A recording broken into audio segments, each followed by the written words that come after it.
morning, everyone. Welcome to Mindful Mondays. I thought that actually, weeks would be awesome if, it would start with pouring life into just not just myself, but pouring life into whoever gets to watch these type of things, whether it's one person or two people. So yeah, Mindful Mondays. So today's Mindful Monday is on mental health. Yes, the very serious Mindful Monday. I grew up in a small town in MP, and I had an aunt who had mental illness, but I didn't know that at the time. I was born and she was just like that. I came in and she was just like that. So she would talk to herself, and her mind would never, like, not never, but often not present with everyone else. And so as a child, I knew something was wrong with this person, but I wasn't sure what it is. And so I was just afraid. I was just afraid of her. I remember she would be sent to a creche or preschool to come fetch us, and man, we'd run home, like we'd dodge her and run home by ourselves because we were afraid of her, and we just didn't understand what was happening with her. And I remember as I grew older, the fear became more. The understanding didn't go. The not understanding didn't go away, but the fear went away, but changed more into embarrassment. That we associated with this lady. Oh my gosh, like why? I don't understand what's wrong with her, but she's not like other aunts from other kids' houses who are normal and fetch them from school or crash. Like, oh gosh, there was so much embarrassment in being associated with her, because again, then the not understanding didn't go away, but now the fear turned into feeling of shame of being associated with her, because of her condition I didn't understand. And then I grew older and older, and I just started getting fascinated with what was happening with her. I was just wanting to understand that what was happening. Why is she like this? She would talk to herself, like whole conversations, like back and forth, like dialogue. I remember one time I just stood there just to listen. That maybe actually we're not taking the time to listen. Maybe she's actually making sense.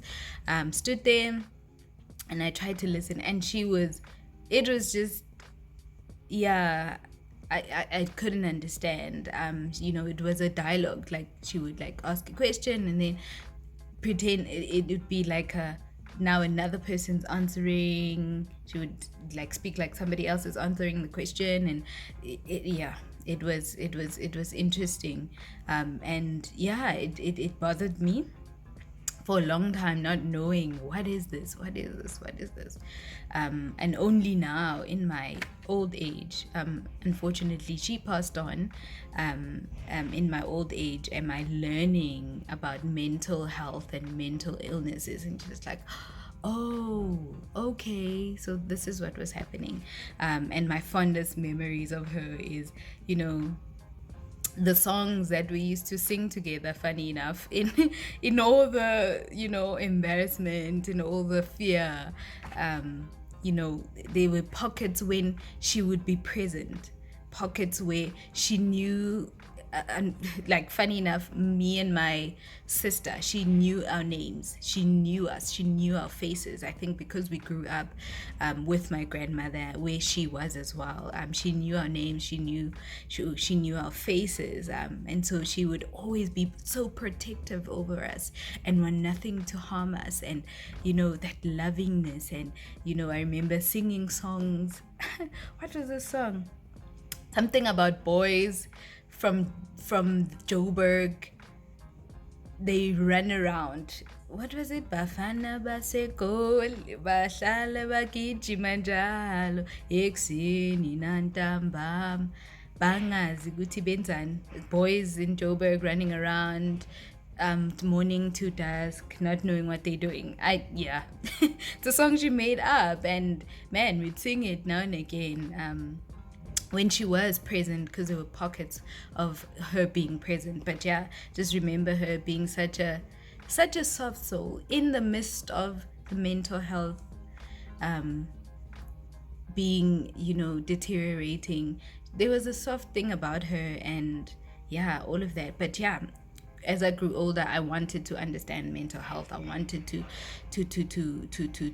know more about it. And even just having colleagues, friends, family, who went through mental health issues. I wanted to understand it more so that I could know how to support these people in different times, even how to support myself if I ever were to go through mental health issues, and know how to ask for help and all of that.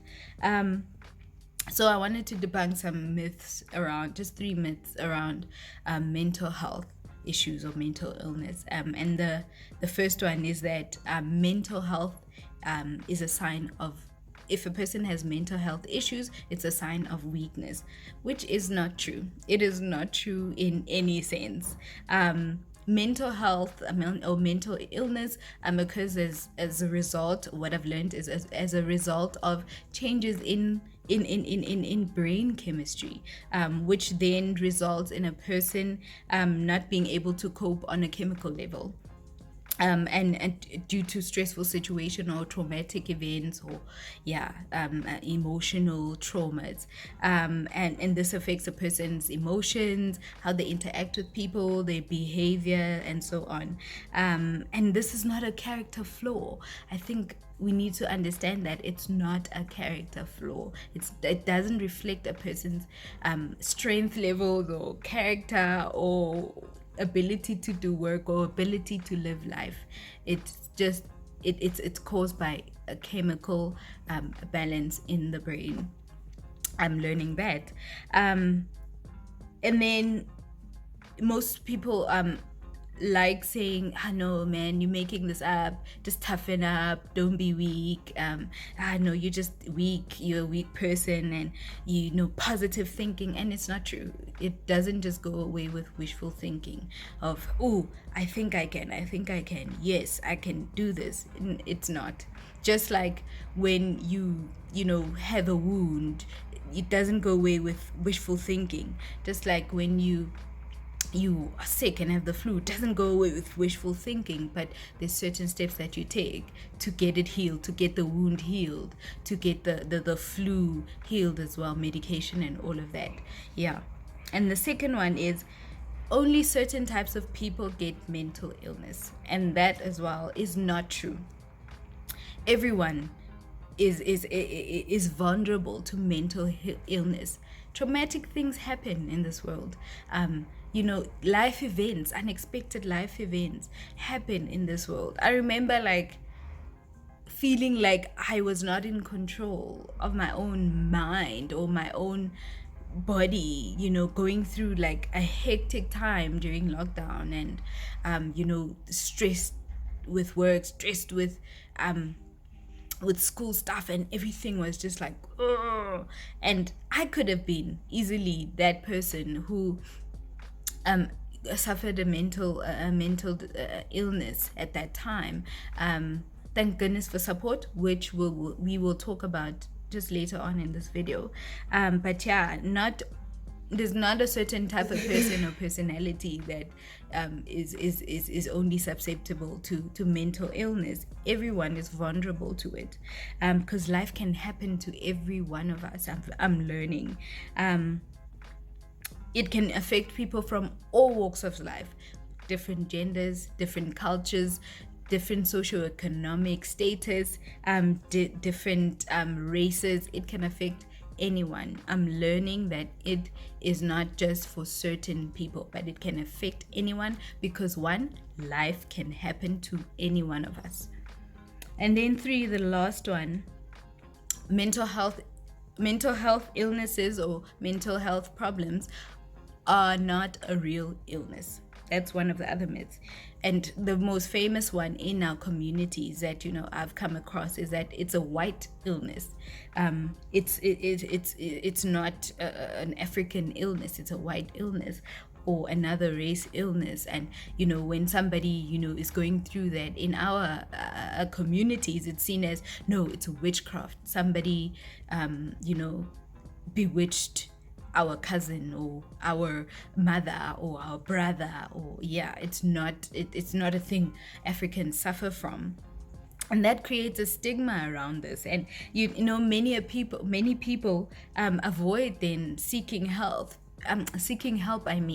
because they don't want to be associated with the shame, or they don't want to feel the shame, and don't want to be thought of as crazy. Then it escalates, and then other people, they never get help, and then it's too late and they harm themselves. And so it's really, really important that we